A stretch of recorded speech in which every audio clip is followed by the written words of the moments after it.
আমরা চতুর্থ শ্রেণী থেকে খেলাধুলাকে বাধ্যতামূলক করতে যাচ্ছি। পাঠ্য বইয়ে ফুটবল, ক্রিকেট, দাবা সহ 7টি ক্রীড়া সম্পর্কিত পাঠ ও ব্যবহারিক বিষয় অন্তর্ভুক্ত করা হচ্ছে। প্রাথমিক বিদ্যালয়ে চতুর্থ শ্রেণী থেকে উচ্চ মাধ্যমিক পর্যন্ত এ খেলাগুলো জাতীয় শিক্ষাক্রমে রাখা হবে।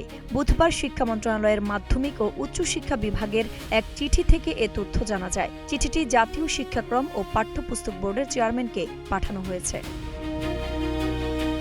চিঠিতে বলা হয়েছে, সারা দেশে শহর ও গ্রামাঞ্চলে খেলার মাঠ নির্ধারণ ও বাস্তবায়নের জন্য প্রধানমন্ত্রীর কার্যালয় থেকে গঠিত কমিটির প্রথম সভা যুব ও ক্রীড়া মন্ত্রণালয়ের প্রতিমন্ত্রীর সভাপতিত্বে গত 14 মার্চ অনুষ্ঠিত হয়।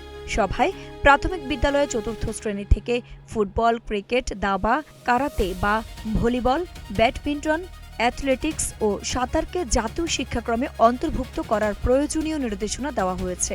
এমত অবস্থায় যুব ও ক্রীড়া মন্ত্রণালয় থেকে পাঠানো 7টি ইভেন্ট পাঠ্যক্রমে অন্তর্ভুক্ত করার প্রয়োজনীয় ব্যবস্থা নেওয়ার জন্য নির্দেশ করা হয়েছে।